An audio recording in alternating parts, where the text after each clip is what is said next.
Nagkaguluhan po ang National Football Team na ASCAL sa kanilang pagharap sa hearing ng Senado. At naungkat sa pagdinig ang kakulangan ng pinansyal na suporta sa ating football team. Saksi si Tina Panganiban Perez. Unahan ang kanilang fans para magpalitrato sa kanila. Pati nga senador, di pinalampas ang pagkakataong magpakuha kasama ang ating national men's football team na ASCALs. Pero lumabas sa pagdinig ng Senate Committee on Games, Amusement and Sports na pagdating sa tulong pinansyal, salat pala sa suporta ang grupo. Katunayan, 500 piso ang allowance ng bawat isang player kada practice. Pinakamalaki na raw yung 6,000 pisong allowance kada buwan para sa mga masisipag mag-ensayo. Me and the young husbands and Anton de Rosario, we all work part-time jobs as well. And some of us can't even attend the camp as early as the other players because we have to attend to our jobs.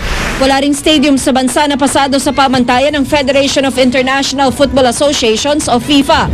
Katunayan, hindi nga nakapag-home game dito sa Pilipinas ang ASCALs noong semifinals ng ASEAN Football Federation Cup.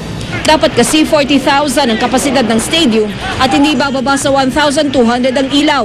Pinakamalapit sa requirement ang Panaad Stadium sa Bacolod pero ang kapasidad nito ay 20,000 lamang. 200 million pesos ang kakailanganin para ma-renovate ang Panaad Stadium. As of this year, there is zero budget for infra or anything about our repairs and maintenance. Pahirapan din daw na kumuha ng players sa mga paaralan. Had commitments to UAAP, NCAA, and that even now some of the players are unable to practice because they've been asked to prioritize their school activities. Dahil kulang na kulang ang pondo ng gobyerno para sa napakaraming national teams, umaasa ang mga atleta, pati na mga opisyal ng gobyerno sa tulong ng pribadong sektor. Ako si Tina Panganiban Perez, ang inyong saksi. Hindi naman natuloy arraignment sa drug case ni Congressman Ronald Singson sa Hong Kong matapos mag-inhibit ang judge na humahawak ng kaso. Aminado naman si Singson na gumagamit siya ng droga pero iginiit niyang hindi siya drug trafficker. Mula sa Hong Kong, saksi si Maki Pulido. If not, I wouldn't be in this position. Hindi na itinanggi ni Ilocos Sur Representative Ronald Singson na isa siyang drug user.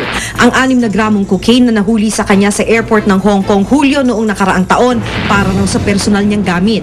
Ito raw ang ilalaban ng kampo ni Singson sa korte. Sa ngayon kasi, drug trafficking ang kasong kinakaharap niya.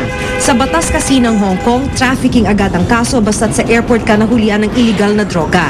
Anyone who comes into Hong Kong, even if they were going on to somewhere else, such as Macau, is importing the drug into Hong Kong. It's on that very narrow issue that Ronald will be pleading guilty on the basis that he did bring the drugs into Hong Kong, but they were for his own use only.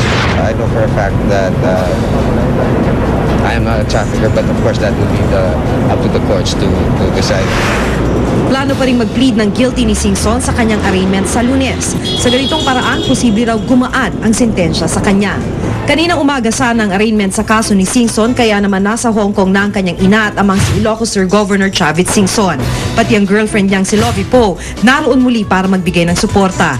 Pero nag-inhibit ang humawak sa kanyang kaso na si Judge Stanley Chan matapos makatanggap ng sulat na paninira raw kay Singson. Dismayado tuloy ang kampo ni Singson. Sa ngayon, wala kayong magawa kundi magdasal lang muna lahat. Pasama na pasama, matagal.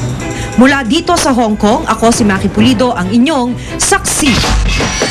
Sa iba pa rin balita ay naprubahan ng Department of National Defense ang amnesty application ni Senador Antonio Trillanes IV. Ayon kay DND spokesperson Eduardo Bata, walang natanggap na oposisyon sa amnesty application ni Trillanes. Si Trillanes ay kinasuhan ng kudeta para sa 2003 Oakwood Mutiny. Labis na may ikinatuwa ni Trillanes ang magandang balita ay sa kanyang abogado si Attorney Reynaldo Robles, mas panatag na ang kanyang kliyente at makakapag-focus na sa kanyang trabaho sa mataas na kapulungan. At sama-sama nating saksihan, Oscar nominee Hailey Steinfeld, may lahing Pinoy. At kotseng mukhang tsokolate, umarangkada na sa Tokyo, Japan. Balitang hatid ng nag-iisang liga ng katotohanan. Sa sama-sama nating pagiging saksi.